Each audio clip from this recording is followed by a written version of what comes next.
A very good evening to you, and thank you for joining us right here on Health and Wellness. My name is Zaitun Ali, and today we are filming right here at the Hotel Troy. And this evening, the conversation is about cerebral palsy, commonly known as CP, as we are marking the World Disability Day. And we want to talk about it being a motor disability of childhood, especially that affects the brain, the muscles, the ability to just now maintain stability, posture, and even speech is also affected. And right here on set, I have Lillian Owegi, who is the founder of Omni Foundation and also a parent to a 12-year-old boy called Wayne, who is living with CP. Karibu sana, Lillian. Thank you. And right next to me, I have Ruth Odhiambo, who is an occupational therapist from Yala. Huyu amesafiri mpaka hiyo safari yote, just here to give you insight and awareness about this condition. And she is an occupational therapist at Yala Sub-County Level 4 Hospital. Welcome to the show. Thank you very much. And the second part of the show, we will be right here just answering your questions. All remember the SMS line is 22151. Let us know in case you have any question to our experts right here, and we'll be sure to answer it. Karibuni. Thank you very much. And I want to start with you, Ruth. We want to know, what is cerebral palsy? Okay. Yes. Thank you very much for this opportunity. Cerebral palsy. First, I'll begin by defining what cerebral is. Cerebral is general brain. Yeah. Palsy is weakness. So cerebral palsy is brain damage to a developing brain. That is now the cerebral palsy aspect of it. Yes. It occurs when the mother is expectant, during delivery, and after delivery. Okay. Yes. There's where one or baby and a baby might be diagnosed with cerebral palsy. Yes. Okay. Yeah. And as we're talking about this, Lillian, you can share your experience with Wayne. So when did you detect it? How did it start? Thank you so much, Zaituni. Yeah. So mine is a very funny story, but okay. So everything else was fine during pregnancy, and everything else was fine. Actually, you don't, even as you having this baby, you don't expect anything. Yeah. Anyway, so for Wayne, at 1 year, he was okay. Everything was fine. We went for the normal clinic and all that, and everything looked fine. But now at 11 months, you could tell he wasn't able to sit properly, and he wasn't able to, basically he had not achieved the normal milestones, but nothing was looking any different. So I remember a friend coming to the house to visit, and a friend just told me, you know what, Lillian, you need to seek a second opinion with this boy, because Wayne was very healthy, chubby, and very handsome. There was nothing off. Then I was like, no, I don't think there's anything wrong with this boy. This boy is okay. But then again, we said, okay, let's seek a second opinion. And when we went for a second opinion, of course, that's when the doctor said, you know what, you need to do a brain scan for this boy, because at 11 months he's not achieved any milestones. We just need to know. But physically, you could not tell by then. Of course, right now, because it's 12 years, after quite some time, there are changes that now come in, because the condition kind of hits the body. So you find it kind of now, it starts being visible. Yeah. But by then it wasn't visible. So that's when the doctor said, okay, there's part of the brain that is damaged, and that means this boy will start therapy immediately. That was actually the recommendation, of course. And at first you're like, no, I don't think so. There's something, maybe this doctor hasn't really done well. So you seek, of course, a second and a third opinion. And when the story remains the same, then you say, okay, let's start the therapy. Of course, it's not that easy. And even as you start the therapy, you think it's something that is maybe for 3-4 months. So you kind of just say, okay, I think we're going to do it maybe for 2-3 months, and then that will be it. Shock on you. I've been doing it for 12 years. What? Yeah. So it looked like it was something that will take a few months, but now it's actually Wayne's lifestyle. Like he has like 3-4 therapies in a day. Yeah, and that has been his journey all through. So yours was detected, for Wayne it was detected at 11 months. At 11 months, And maybe, Dr. you can tell us what brings about CP, especially during pregnancy. What goes wrong? Okay, the main cause of cerebral palsy is not known. We say it's idiopathic. It's not known. So there are some factors that might lead to cerebral palsy. Actually, when the mother is expectant, you might find there are some drugs that the mother is using when he or she, when she's expectant. Maybe the mother is undergoing stress. Maybe the mother is using these drugs, of course, alcohol, cigarette, and everything. Maybe the mother is stressed up. ANC, antenatal clinic, the mother has never attended that. During delivery, we have prolonged labor. There is breech presentation. Maybe, yeah, there's breech presentation. Actually, most of the time, it's that time when there's prolonged labor. So the baby will suffer from fetal distress. So when the baby is delivered, there'll be birth asphyxia, lack of oxygen to the brain. Okay. Yes. The moment the baby is delivered, the baby will cry. That first cry, immediately he or she opens the mouth, oxygen goes to the brain. When that one doesn't happen, you find the cells in the brain will die, and that will bring out the damage to the brain. After birth, there are certain conditions such as jaundice, infections, meningitis.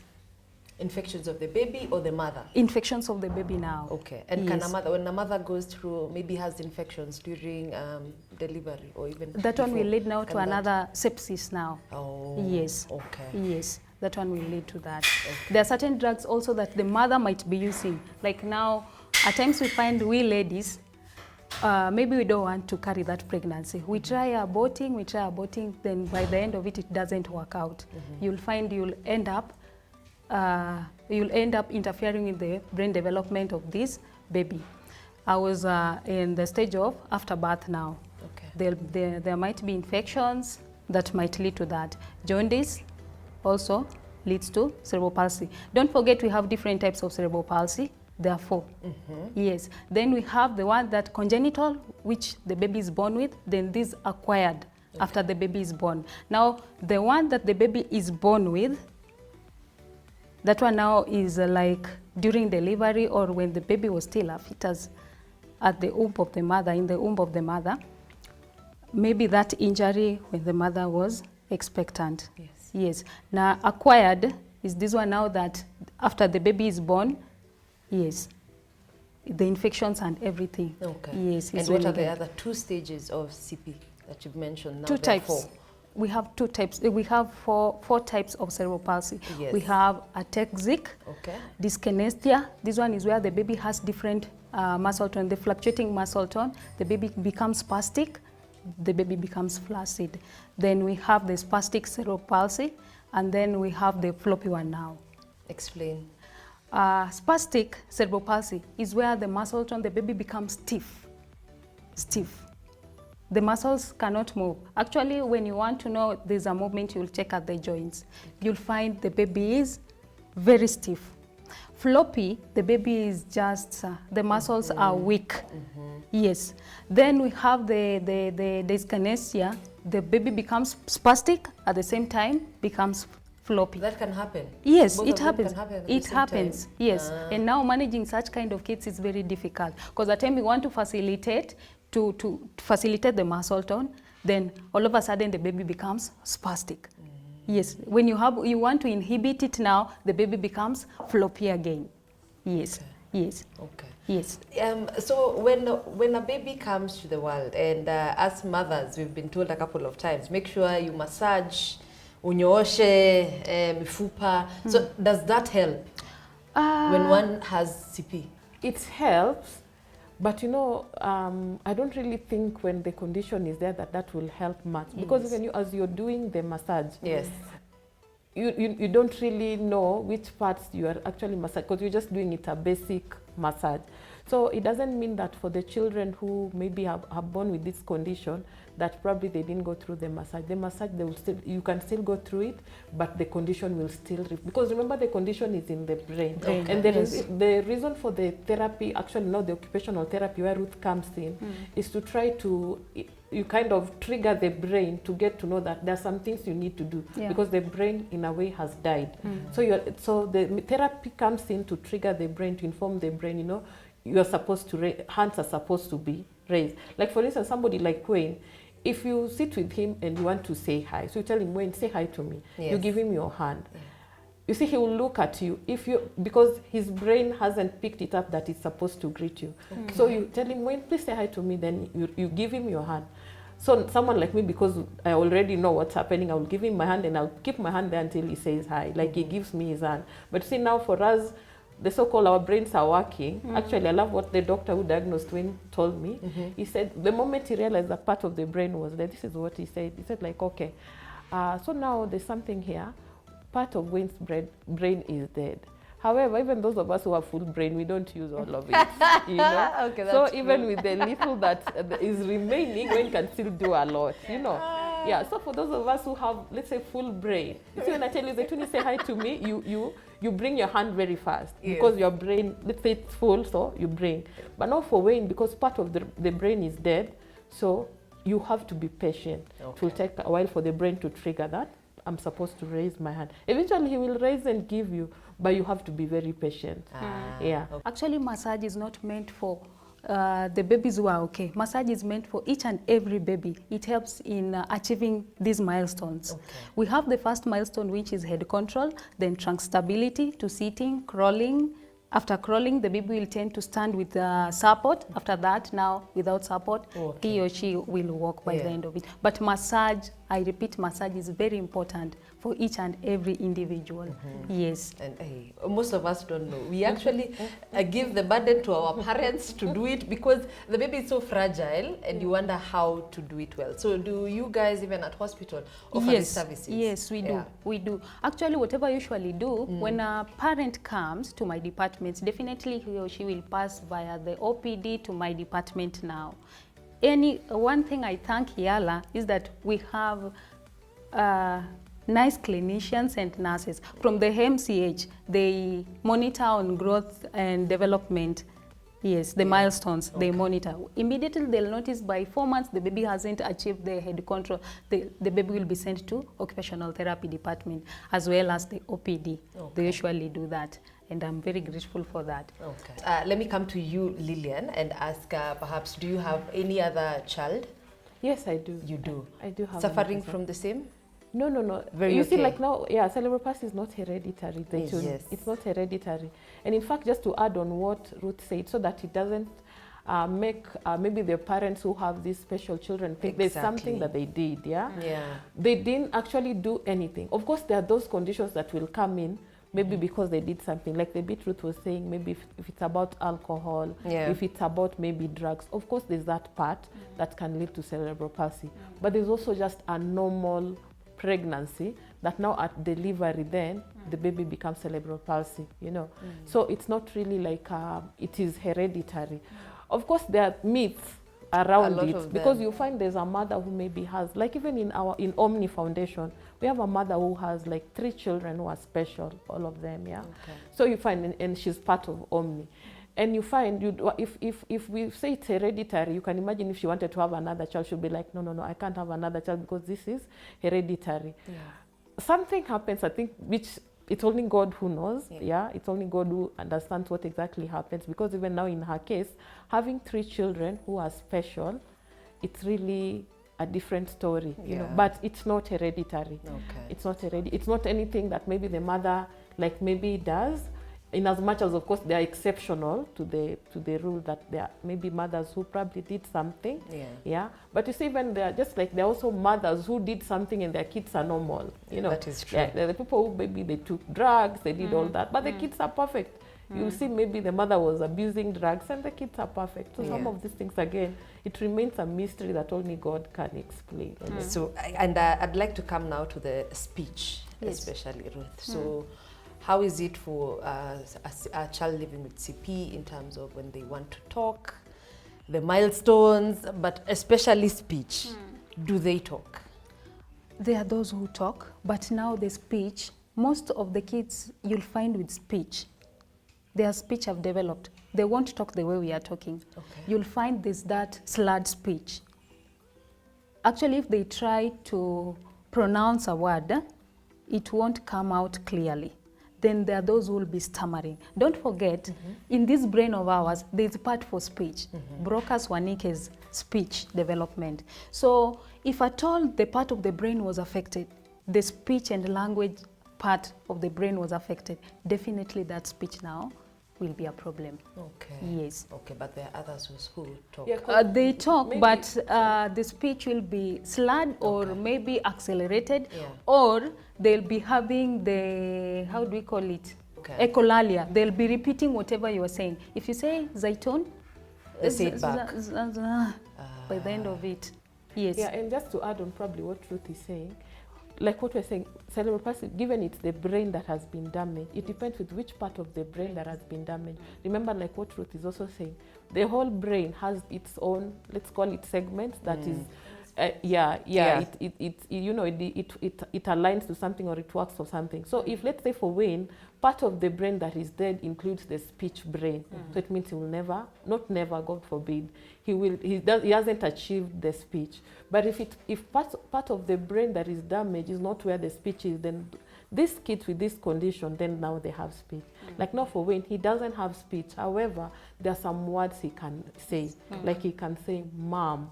That one he will say. Actually, that's the only probably word he says. You're so But, lucky. Yeah, so he says, mom. He hears me coming, he says, mom. Yeah. Yeah, but now he cannot make any other sentence, but that one he can say.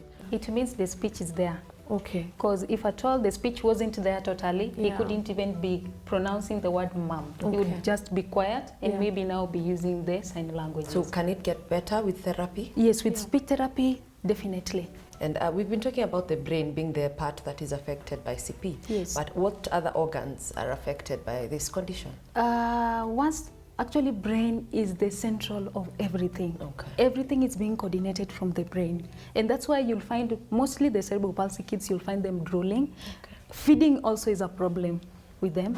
The muscle tone, definitely there'll be that shivering and everything. Once brain is affected, almost each and every part of the body, even the bowel and incontinence also becomes a problem. You cannot do potty training for such. So you'll find most of the time the baby just depends on diapers. Yes. Okay. Lillian, talk about the journey of Wayne in terms of feeding. How has it been? It's been a journey, Zaituni. I can assure you, it's a journey, and it's still a journey up to now, because basically, like what Ruth is saying, so when the brain dies or the brain has issues now, then it means that like an engine of a car. The moment the engine has something, then it means even the legs will not work. Every part of the car is practically like without the engine, the car won't move. Basically, it's just like that. So you find for Wayne, of course, feeding has been a challenge. How did you start? Initially, we just started by, when first of all, when breastfeeding was a challenge, he didn't breastfeed. So it means he started just taking, using let's say a cup, would give him maybe milk with a cup for a while, and then give him food. But we thank God that, okay, for Wayne, he can feed as long as you are feeding him. So for him, let me say the part that is responsible for feeding is not really affected, because you give him food, he can chew. He will feed, he can chew, but you have to be the one to give him. He can't take the grasp food. On his Yeah, own. he can't grasp the food on his own, but you have to feed him. Though if you feed him, he eats. So that hasn't been affected that bad. Okay. But of course, it means you have to give, of course, various food, You have to, nutrition for him. Or do you mash? Yeah, there's instances, there's some food. Now, right now, because it's 12 years, initially, of course, that is what all these parents are doing. You have to mash or you have to get food. Let's say like waru, like it's easy to mash and such. But now as he grows up, you want to mix a number of foods. You want to do spinach, you want to do, maini, you want to do all these foods. So at some point, of course, you have to blend, you blend and you feed him. But now for when he's reached a stage where, because he's able to at least chill, we are past that. Of course, those were early stages where we had to do all those ones, So now he's really okay. So now you're able to feed him like, depending on the food that you're giving, but you don't really have to smash so much because he can try and chew. Okay. Yeah, so that bit has been a bit, as long as you have the right foods and of course what the doctor has recommended, then you're able to feed him. And nowadays in terms of helping himself, kujisaidia kwenda loo and everything. No, those ones so he still can't. He's not, I don't like using the word he can't. He's not able to at this point. Okay. It means he's still on diapers. Okay. Yeah, at 12 years he's still on diapers. So that alone makes you, realize how much work and sacrifice that is involved, because if you have to buy a diaper for a 12-year-old, so it's an adult diaper, and it's really yeah, you have to really try to make sure that he's well taken care of. Okay. Yeah. Okay. Yeah. So we've heard a little bit about cerebral palsy, what brings it about, the symptoms that you can look out for in terms of having that baby who it can be acquired or it can be either from birth. And after the break, we'll come back with more about this condition. So make sure you stay tuned. Remember, the SMS line is 22151. In case you have a question, we'll be sampling the feedback as well at the second part of the show. So stay tuned. This is Health and Wellness.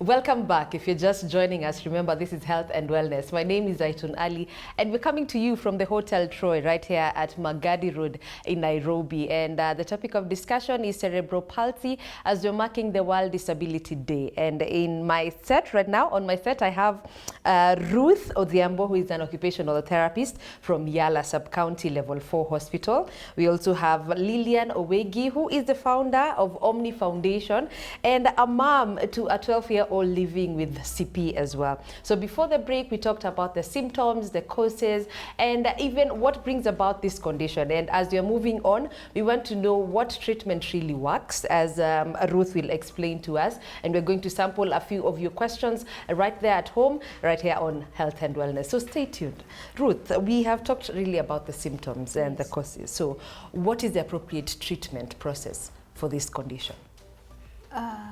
The appropriate treatment, we have, the first one is rehabilitation, Yes. of which cerebral palsy differs from the severity. Actually, we manage it depending on the severity. There are those that are more severe, and there are the ones that are mild. Okay. So the earlier, the better. So the only treatment we have is rehabilitation. We have medication, because at times they come with convulsions. So medicine has to be put in. There's the muscle tones, the muscle tone, the fluctuating one, or whether either the muscle tone is high or low, there are drugs that are being given. If at all the muscle tone is high, there are those that are the drugs that are given to inhibit the high muscle tone. Then we have rehabilitation. Then the last one is physical therapy. Yes. So as an occupational therapist, what's your role in this condition? As an occupational therapist, I have to make sure that the milestones are achieved. Though at times you find they'll be achieved later in life. Later. They won't be achieved as other kids, because growth and development is very different in each and every individual. We might deliver with you same day, same gender or different gender, but the way my child will be growing will be different the way your child is growing. Yes. But we delivered same day or same gender, but growth and development will differ. So as an occupational therapist, I'll have to make sure that the milestones are achieved. And the first milestone, there's nothing the baby will achieve without head control. Head control is the first milestone that the baby has to achieve. Without it, the baby won't be able to sit, won't be able to stand. This is actually, it's the pillar of everything, head control. Once I've achieved the head control, then the rest will just follow. However much it will take, with rehabilitation, it takes time.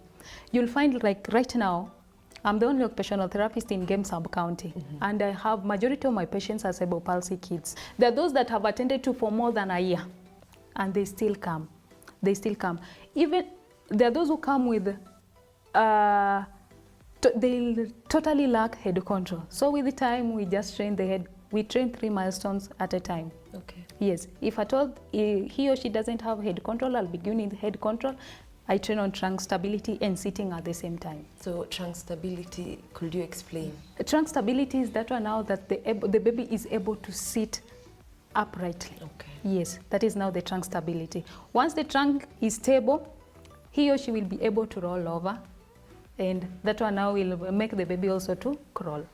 Okay. However much nowadays, crawling is not a milestone to us. Okay. It's not a milestone. And they say that about 1 in 345 children has been identified with cerebral palsy, and this is according to the CDC Autism and Developmental Disabilities Monitoring Network. So what are we doing as the health industry especially to now make sure that these numbers decrease in terms of the children getting it? And nowadays, whatever we do, we provide health education to the mothers. Yes. Actually, what is usually said nowadays that before you actually become expectant, pregnant. I don't usually like using that word, pregnant. Yeah. Yes, you have to plan for it. But just as Lillian said, you cannot know that this kid will be a cerebral palsy kid. True. You won't know that I'll deliver a child with any other congenital malformations or what. As to advanced countries, the other day I had some two friends who are from Germany. They are students who came to our facility, and they were telling me that in their country they don't have kids with Down syndrome, but cerebral palsy they have, but minimal. Okay. So let's say probably in the developed countries, Yes. they can do, there's something probably they're doing to change. That means because of the checking that they do for this, during the pregnancy, you know, they do all those checks on the baby, and then they're able to spot if there's something that is off, you know. Okay. So maybe they're able to detect early that maybe this is something that is off with this baby, and then they take precaution. Let's just say, I would say probably like maybe if a mom is a HIV mom and they have a child, and it's already been identified that like they have their HIV, then maybe the hospital will do whatever it takes to make sure that when the child is born, they don't have the HIV. So probably that's what probably the developed countries are doing. That as they're doing these checks, the moment they notice that something is off in this baby, now they take full charge of this baby, this pregnancy, you know. And as the child comes out, of course, a lot has been mitigated while the child is still in the womb. That means like if it's maybe the one I was saying for a mom with HIV, by the time the child is coming out, they've already done, you know, a number of things. Like let's say for me now, when everything was okay, as I'd said, yeah. Yes. But now at delivery, now the baby was big, 4.2. You see, if maybe the doctor was, I don't want to blame the doctor, of course, but if this was to be mitigated, like knowing that this baby is 4.2, chances are this is a first pregnancy and delivery will be totally different. I would have not gone through the prolonged labor, because I actually did a prolonged labor, you know, almost 18 hours, you see. No. So by the time this is happening, it was prolonged labor, then emergency CS. You know, so maybe if this was maybe to be noticed early, then instead of even, because the pregnancy was actually induced, the labor was induced, and I went through the labor, then of course through delivery, then of course the baby was big and was not able to come out. Then now the emergency CS. So you see, if this was to be mitigated early, like this baby is 4.2, we are not even going to try to induce in the first place, and you're not going to try to go through labor, then we're just going to do CS immediately. I believe when something would have been done, that means he would have not gotten to where he is now, but that is now of course in the past. And moving on. There are actually myths about it. People say that when you undergo CS, it can prevent a baby from coming out. Exactly. So that's totally not true. Yeah. Okay. It can prevent, you know, now, like, let's say what we had said maybe is it means like if the baby is already tired, you know, so that is a bit about, we've already gone, like now in my case, you've already been induced. You have gone through the labor process to the delivery room. You've even tried to push. Then you go through the emergency CS. Even if you go through that emergency CS, which is what I went through, when still came out with the condition. So it doesn't mean that CS will protect the child from cerebral palsy. However, if all this process did not go through, like let's say induction, you know, laboring and of course delivery, then if the baby was to be done for CS without going through, chances are the cerebral palsy would have been prevented, because that means the baby would have not been tired and the baby would have cried, like when he didn't cry at birth, you see. So some of these things would have actually been avoided, like maybe he would have cried, he would have not been tired, and he would have cried at birth, and that means oxygen would have passed through the brain, and now we would not have the cerebral palsy. Whatever happened to Lillian, one, she underwent prolonged labor. Actually, we usually count up to 12 hours. Past 12 hours, that is prolonged labor, and will lead to the fetal distress that I was talking about, the one that she was saying that the baby got tired. For Lillian's case, she underwent through that prolonged labor. Already the baby had suffered from fetal distress, and that's what led to the baby not to do what, to cry. Yeah, that one is what led to now the and brain remember damage. what Ruth was also saying, the crying is what triggers the oxygen to pass through the brain. To the brain. So the fact that Wayne didn't cry, actually immediately after birth, of course, he was put on a special unit where he stayed for a while, you know, and he didn't cry, you know. So by the time he was crying, he cried later on. So it means basically the oxygen really didn't get through to the brain. And But now Wayne is even in school. And you've mentioned. Wayne is now in school. Talk about the learning process. How has it been? Okay, you know, now, given his condition, not much learning is going through. He's not going through so much learning, but the essence here is that awareness and making him join the other kids. Remember, even with this condition, at the end of the day, these children are normal, you know. So like Wayne is a normal 12-year-old, it's just that some of the conditions he's going through stops him from being a normal 12-year-old. So you'd want to play with the other kids. He would want to see the environment. It's just that he can't communicate with the normal ones. So he wants to be in that environment. Because when he's in school, he enjoys. What is he being taught currently? So currently when he's in school, of course, the basis for school, first of all, is also to interact with the other kids. They do the therapy there. They do other sessions like swimming, you know, they try to train, doing the normal training, and even those sporty training and all that, the school tries to do the best that they can to make sure that he picks. But basically, it's to make him be aware of his environment, not to be in an enclosed place, because his condition, of course, it's a bit intense. But getting him to school means even him, he starts adjusting into the environment. And it's also good for me as a mother when he's in school, because I start living normal, you know, because for a while you live abnormal. So you start living normal in a way like, okay, my baby is in school. Because remember, as a mother to you, I don't see Wayne as special, you know. I believe like he's supposed to be doing all these things. So the fact that he's in school, I'm like, oh, the children are in school. It makes me feel something, like something is going on. So he comes back through the whole term? Like, yeah, he goes through the whole term. He goes to school, you know, through the whole term. But of course, there are instances where it's not possible for him to go to school because, one, he could be sick, you know, because he's prone to infections. Also, there's also convulsions. He's also on medication like 24/7, like anticonvulsants, you know, plus other supplements and all that. So basically, his life is a hospital also in itself, you know, and of course monitoring him there and then. But school comes in handy because in a way you find rest. You know, he's in school and you believe that where he is being taken care of. He gives you a break from that bit of having to monitor him all through, you know, through the night and through the day. And there's a question. Hi, my name is Linda from Satellite. This is a question going to Lillian. Discuss perhaps the stigma associated with caring for Wayne. Wow, thanks Linda for that question. Yes, the stigma is there, even within the community. And actually, let me just bring that, Linda. That is why I came up with this Omni Foundation, to try and remove that stigma from the community. So yes, there's stigma, because Wayne is in a wheelchair and you can interact with me here. And the moment you see Wayne being pulled here in a wheelchair, even how you look at me will definitely change. You start sympathizing also, and you start, you know, like feeling like, okay, now this is off. Remember that people would not even want to push the wheelchair. You know, nobody is comfortable with the wheelchair. And even me, when we got Wayne in the wheelchair, I wasn't comfortable with it. I think the wheelchair stayed in the house for like 2 years. Oh, really? Yeah, and Wayne himself, when he saw the wheelchair, he actually cried, despite not knowing what the wheelchair was all about. And the stigma already at that point, just seeing that now we are going to have a wheelchair in the house, I think that depressed me for the longest time. It took almost 2 years. Actually, I remember it took a brother of mine who came in, and because it was an automatic wheelchair, then he was like, this is fun to use. So he sat on it and he started pulling it. And he started thinking like, yeah, it's not that bad after all. Then now Wayne started using it. But even holding the wheelchair was really, really something that the mind has to processed and all that. So yeah, there's a lot of stigma. Even sometimes we go places with Wayne, the moment you're pulling in the wheelchair, the look definitely just changes, you know. People start seeing you differently. So the stigma will always be there.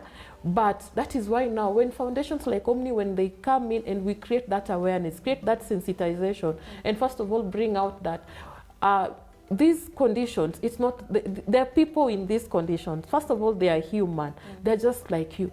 And one thing I usually say is the gap. Right now we're talking about, of course, cerebral palsy. Cerebral palsy, let's call it disability at this point, yeah? But there are also other forms of disability. So the gap between, or the difference, let me call it the gap between ability and disability, it is so short. You wouldn't know at what point you're going to cross over. That is true. Yeah, because you can be walking, you're knocked maybe by a car. You've crossed over to this part of being special. So when we create this awareness and we sensitize that, guys, it is not about the disability. It's about these people. How do we treat them? How do we embrace them? And first of all, there's human.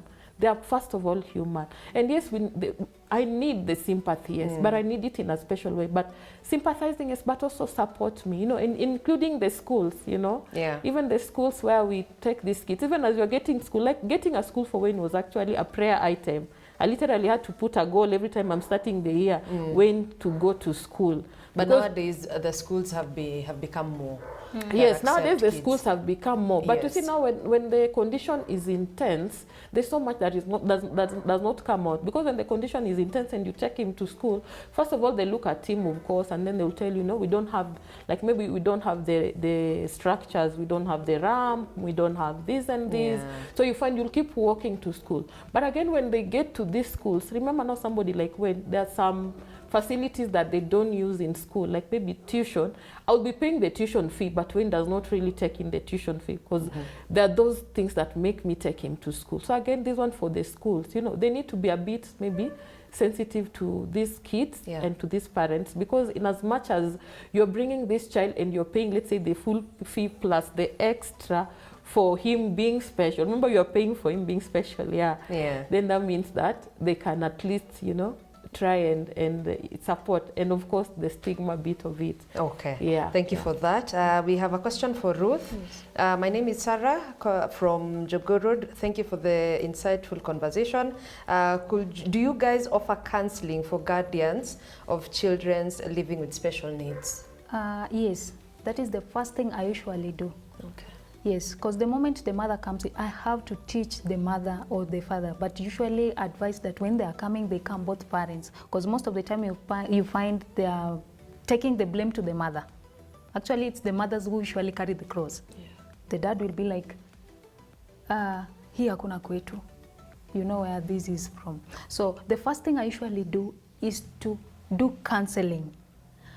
Make them understand the condition. Yes. Huh? Yes. By the end of it, what will we achieve? Yes, I usually do that. That is the first thing that you must provide. Yes. Okay, counseling. Yes. So that is well answered. Let me take one more question. And this is Rachel from Mombasa. And the question is directed to Lillian. She's asking, what are some of the advices that you can give to parents also living with children with special needs?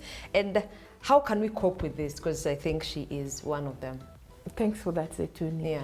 Yeah, the advice I can give for coping. First of all, for me, coping, first of all, is God. God took over this whole bit about Wayne. Initially, it was very difficult to cope. Remember, even when you have this baby, you didn't plan for it.